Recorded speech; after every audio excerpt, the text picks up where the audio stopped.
Falar sobre um caso de parada cardiorrespiratória em posição prona. Esse caso ocorreu no ano de 2011. Ele foi publicado no Open Journal of Anesthesiology no ano de 2012.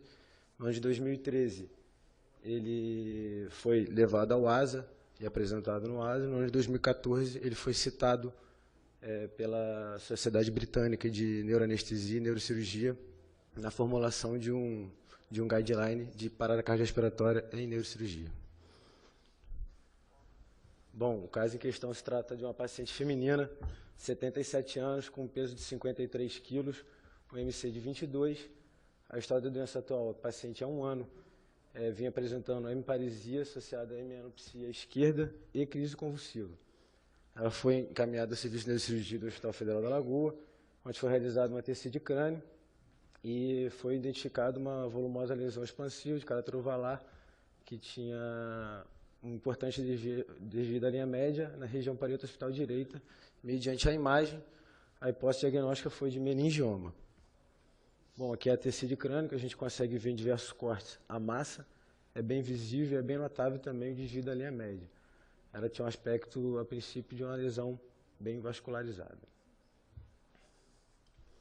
Bom, de história patológica pregressa, a paciente ela tinha depressão, fazia uso de paroxetina e clonazepam e também estava evidentalizada com uso de fenitoína regular. Ela negava tabagismo, etilismo e alergias. Cirurgia prévia, tinha um relato de hemorroidectomia há 10 anos. A capacidade funcional estimada era acima de 4 metros. Bom, a proposta inicial seria embolização tumoral, porém a paciente tinha uma artéria carótida externa bem tortuosa, com caráter heteromatoso, o que impedia a realização do procedimento por via endovascular com segurança, o que impossibilitou essa abordagem e partiu-se para a cirurgia, para a neurocirurgia direta com excelência do tumor com incisão parieto hospital direita. Bom, de exames laboratoriais, a paciente tinha um hematócrito de 13, hemoglobina de 40, TAP-TTI-NR adequados, com a creatinina, com clírice de creatinina em 65 ml por minuto.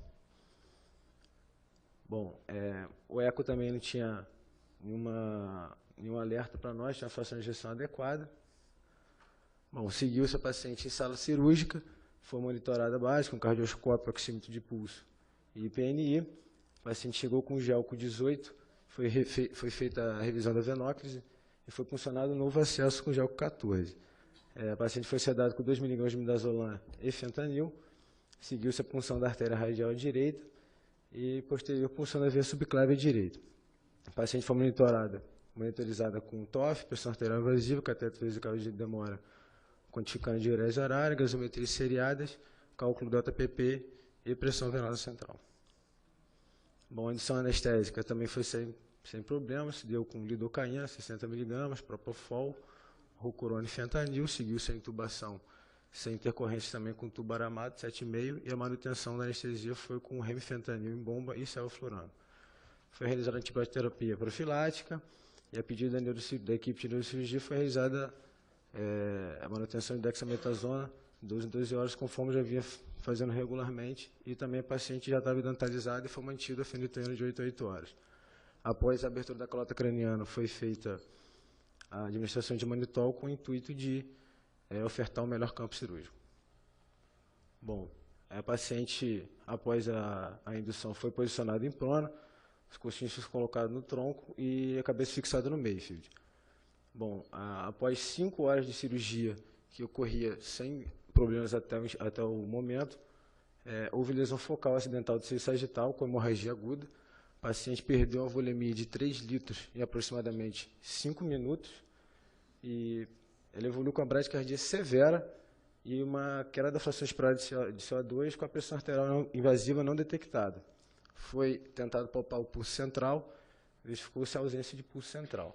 Bom, nesse momento o diálogo com a equipe de neurocirurgia foi direto e enquanto eles davam parecer para nós podermos ou virar o paciente e realizar a manobra, nós optamos por realizar a manobra em posição prona mesmo, na linha média, né, na altura de T7 e T10, enquanto a equipe de neurocirurgia tentava conter o sangramento. E nesse momento também estava sendo realizada a reposição volêmica vigorosa e também foi feito 1 miligrama de adrenalina.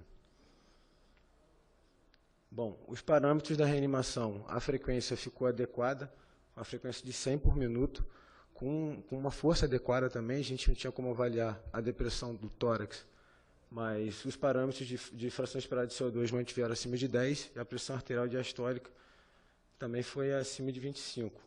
E após 2 minutos de RCP, mais ou menos o mesmo tempo que a equipe de neurocirurgia conseguiu conter o sangramento, a paciente voltou à circulação espontânea com melhora dos parâmetros hemodinâmicos, voltou com ritmo sinusal, e o total infundido foi de 7 litros de cristalóide com 3 concentrados de hemácia. E ela saiu, nesse momento também foi iniciado a noradrenalina em doses baixas. Bom, a cirurgia após a intercorrência foi completada em 3 horas e 30 minutos, sem outras complicações. O tempo cirúrgico total foi de aproximadamente 8 horas e 30, e a paciente foi transferida para o CTI ainda entubada, sedada com baixa dose de noradrenalina. E bom frisar que após o 3º dia da cirurgia, a paciente recebeu alta de CTI, e após o 7º dia da cirurgia, a paciente teve alta para o domicílio, sem sequelas alguma. Basicamente, isso que eu gostaria de falar para vocês, e abrir agora para dúvidas e perguntas.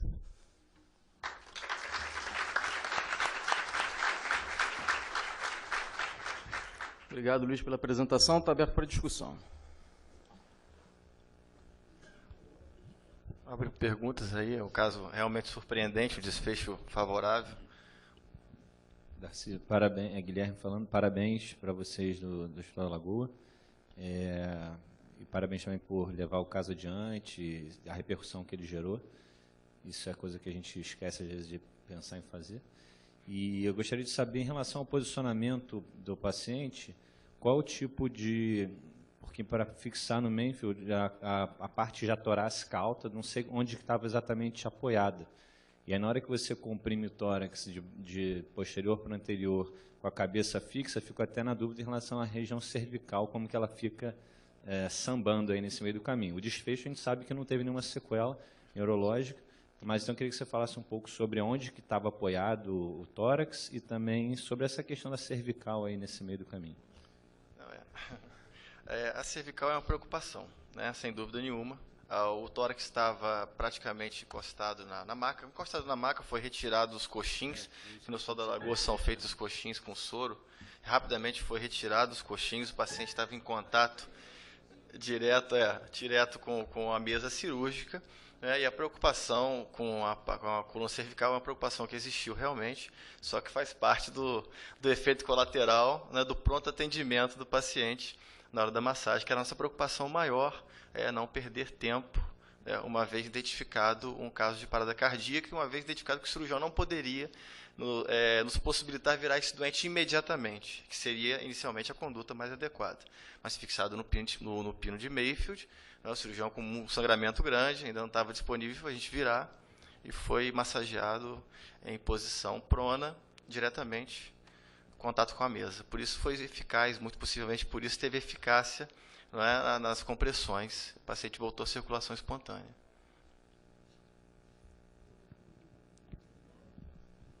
Me diz uma coisa, como é que ficou esse cérebro durante essa situação da massagem, e em termos de edema, como é que ficou isso? A gente teve 2 minutos de parada, né?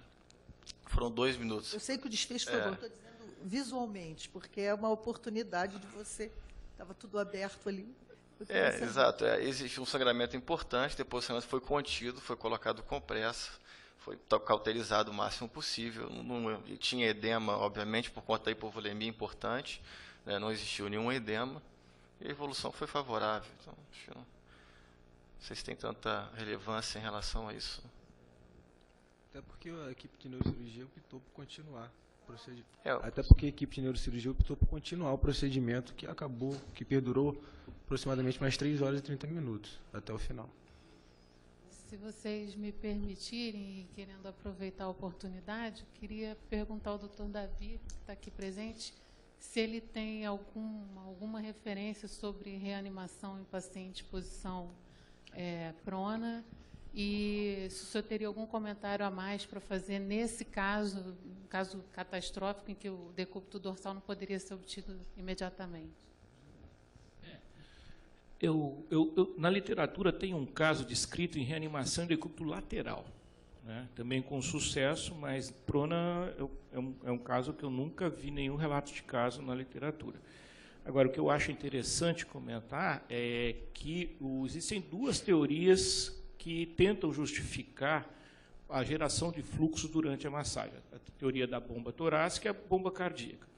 Nesse caso, fica claro que foi o aumento da pressão torácica que gerou o fluxo durante a massagem, né? Porque não haveria compressão possível do externo eficaz, né, para comprimir o coração, para gerar fluxo durante essa situação. Isso vem a corroborar que, de fato, o aumento da pressão intratorácica é o mecanismo gerador de fluxo durante a massagem cardíaca externa. Eu acho que é interessante por isso, né? Mas na literatura, que eu saiba, não Só nada. para doutor Davi, obrigado pelo comentário. Existem mais de 20 relatos na literatura em relação à parada cardíaca em posição prona, lateral, desfibrilação em posição lateral, em posição prona. Muitos com sucesso, desses 20 casos, 11 ou 12 com sucesso, com desfecho positivo. Existem outros estudos também em andamento, um estudo interessante em terapia intensiva, que depois de tentativa de reanimar o doente durante 30 minutos ou 40 minutos em posição supina, esses doentes são colocados em posição prona e há uma avaliação do pulso. Esses doentes não evoluem bem, mas há realmente uma melhora do pulso. Existem alterações fisiológicas também que decorrem do posicionamento prono, alterações da função para a parte de função pulmonar, troca pulmonar.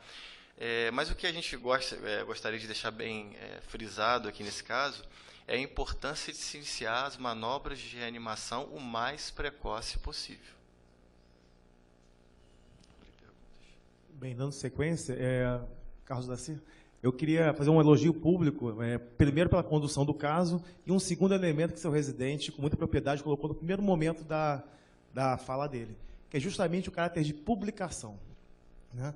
Há um cenário importante no Rio de Janeiro, talvez de menos-valia, de aconteceu por aqui, vamos ficar no nosso ambiente, pode ser que nós sejamos criticados. Então, a coragem de colocar, mesmo que o desfecho fosse desfavorável, mas publicar uma situação inusitada, merece todo elogio público, sem problema algum. Muito obrigado. Para a gente é uma honra receber o elogio do Dr. Paulo Alipe. Esse era o espírito do Hospital da Lagoa, da nossa residência, tentar publicar o que puder ser publicado dentro da nossa realidade nesse país, que não tem incentivo nenhum para publicação, para pesquisa, tão pouco, cada vez menos.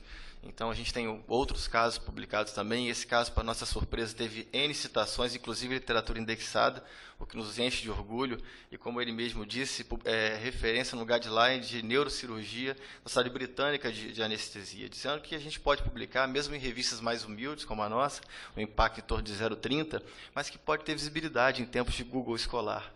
Então, é um incentivo aos outros que queiram começar também a publicar. Marcelo, do CT da UFRJ, queria parabenizar o caso. Eu não havia pensado nessa possibilidade de uma parada em posição prona que você não pudesse virar o doente imediatamente. Isso nunca tinha me ocorrido que pudesse presenciar numa situação.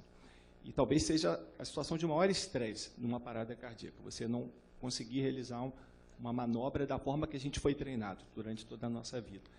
Agora, um pensamento que me surgiu, da possibilidade dessa situação específica, o paciente em prona, em posição prona, para a fossa posterior, a abordagem que ele tem que ser feita nessa posição. De a mesa cirúrgica já teria uma tábua, por exemplo. No caso, a massagem foi eficaz, com resultado favorável, mas a gente sabe que alguns hospitais o colchão é muito macio, talvez não tenha impactado de forma tão eficaz esse bombeamento torácico para uma reanimação adequada. Perfeito, perfeito. Por sorte, o colchão do Hospital da Lagoa é bem duro, eu estava de contato direto lá com a mesa cirúrgica, mas sem dúvida nenhuma, você puder botar um dispositivo rígido, e tem relatos na literatura que usa esse dispositivo rígido, sem dúvida nenhuma vai melhorar a performance das massagens. É bom citar também que o ideal também que fosse colocasse um artefato na região external para fazer um mecanismo de contrapressão.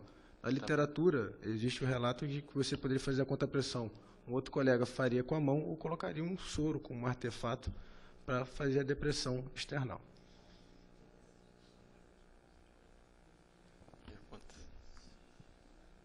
Parabéns.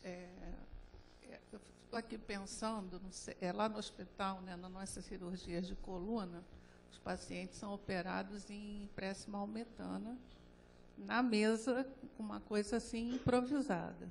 Então, eu estava imaginando uma situação dessas lá, em que o tórax fica, né, solto, ele não fica propriamente apoiado, como no caso desse decúbito prono.